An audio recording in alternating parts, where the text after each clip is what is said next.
Shake 45, great Rizzy in the building, man. We out here right now with Oscar De La Hoya. Hit us up, 888-742-3345, or hit me up at Great Rizzy. I'll try to get your questions in. We're talking about MMA, and you're about to have a fight that's coming up. Tito Ortiz, Chuck Liddell, right?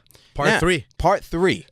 Now, to me, this is a fight that should have went on for a minute, but, you know, you're looking at these guys. They still look like machines. They're still in the gym. They're still working out. So, you know, what made you say, hey, I'm going to get into the MMA side of things? Right. You know, just the way I started boxing back in 2001, you know, I would see all these promoters and, you know, and making all the money and this and that, and it was about time that I stepped in and kind of changed the tables on the business of boxing, the way it's conducted, you know. Mm-hmm. I mean, now the fighter makes all the money, you know, the boxer. And so, and you know, we make our cut as a promoter because we do. I mean, we do. As you should. We do our job. We put together the whole event. We make it happen. You know. So as we should get a cut, and you know, but the fighter makes the majority of the money. Mm-hmm. I saw what was taking place in the MMA business, and it's just it's not fair for the fighter. It's not fair for the fighter. Look, I've talked to a lot of fighters in these last few months. Fighters that are not signed to UFC, or, you know, fighters who are free agents, you know, and they tell me, man, what I get paid a few $100s to fight like a main event, you know, it's like it's ridiculous. It made me sick to my stomach, man. So that's the reason why I'm getting involved. And let me tell you one thing. I mean, you can have Chuck Liddell and Tito Ortiz in this room and ask them, you know, how much money you're going to make. And they're probably going to tell you, well, the most I've ever made in my entire career.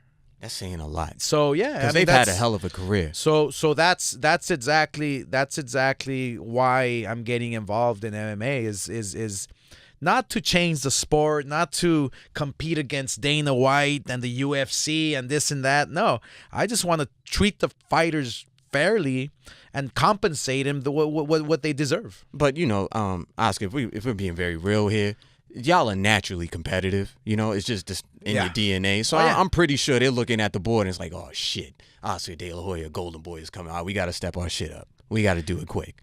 Well, I mean, a little competition doesn't hurt. It's better for the consumer. And look, hey, if there's fighters out there who have no contracts, who wanna, you know, step it up, hey, come knock on my door, man. I'm right here. If you don't want Dana White all up in the UFC videos, you're like shook right now, man.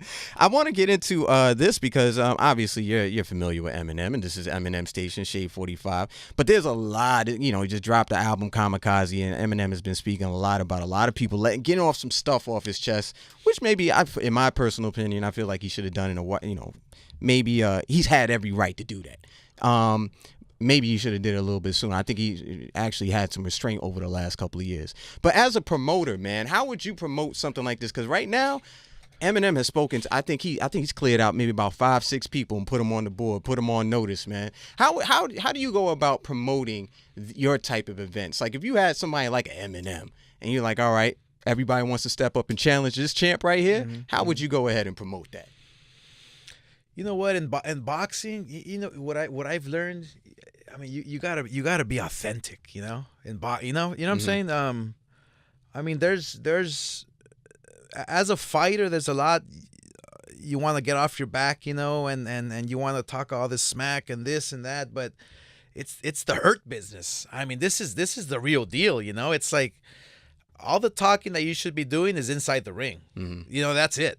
I mean, when you have, for instance, a fighter like Canelo and Triple G, I mean, there's really no promoting you have to do, because you know you're gonna get an amazing fight. You know, it's gonna go down.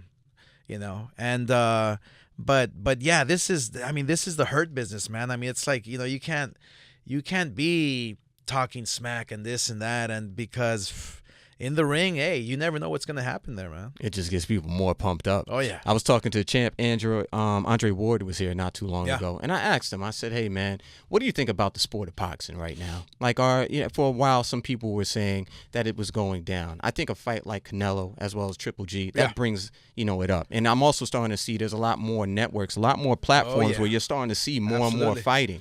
So what do you think of the just the status of the sport right now? What do you feel about it? I think it's at its best right now, and it's only gonna get better and improve. We have boxing now everywhere, televised everywhere, and now we just struck a deal with we're experimenting with Facebook Watch. It doesn't get any bigger than that, you know. And I mean, you're now being exposed to like 2 billion people. If we can capture 1 or 2% of those people, then we're headed in the right direction. But I think boxing is alive and well. We have a fight coming up this weekend. I think it's Sean Porter, who's fighting in Brooklyn at the Barclays. At the Barclays, yeah, right. That's another great fight. Right. I believe it's on Showtime. But yeah, we're watching more boxing every single weekend, which is great. You have the heavyweights who are trying to make a comeback.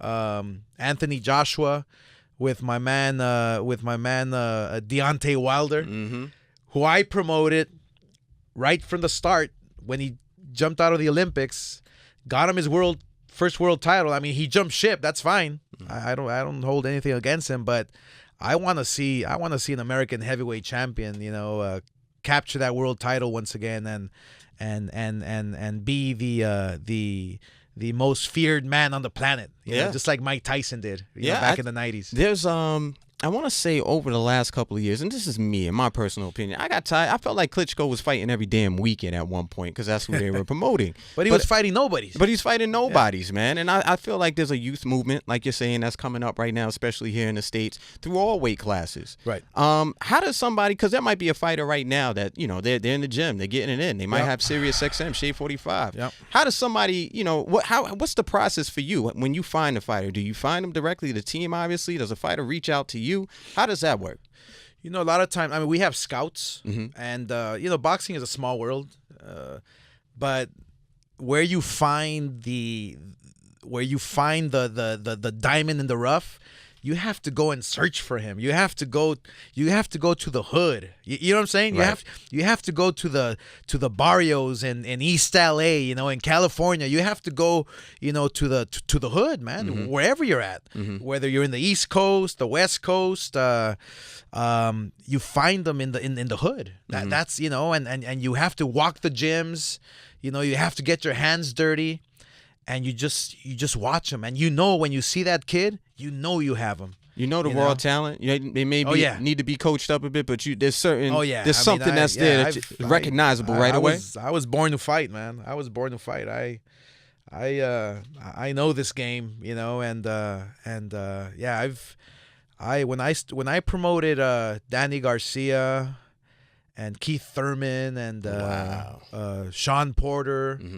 Including Mayweather and Pacquiao and all those guys, you have something, you have talent, and it feels great to guide their career, and get them closer to that world title, but it's all just instinct, it's like you have to feel it, right? But it has to be in those those gyms, man, where you walk in and that smell is just like, the sweat, stale, man. It's like, woo, stinky. Yeah, man. Yeah, I could talk this all day with you because I swear to God, I used to watch Wild World of Sports, man, and just watch those free boxing, on NBC. On NBC. I'm just trying to think. Like, my uncle used to watch all of these joints, man. I could talk this all day with you, but I appreciate you stopping through. We got next week, or next actually about 10 days coming up, man. We're going to go ahead and check out Canelo versus Triple G. Triple G. And I'm looking for a great one. Oh, it should be, man. I want, man, if both guys are hearing me, I want to see a knockout. Yeah, let's get a knockout. Jesus. 2-3 times, man. Let's do it.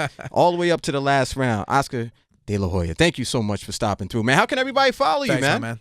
Yeah, it's, De La Hoya, Oscar De La Hoya, Instagram, yeah. Basically, he just told you, just Google me, man. I'm out there. All right, Shea 45, we out here, whoa. Stay tuned. We got some music on the way. Shit.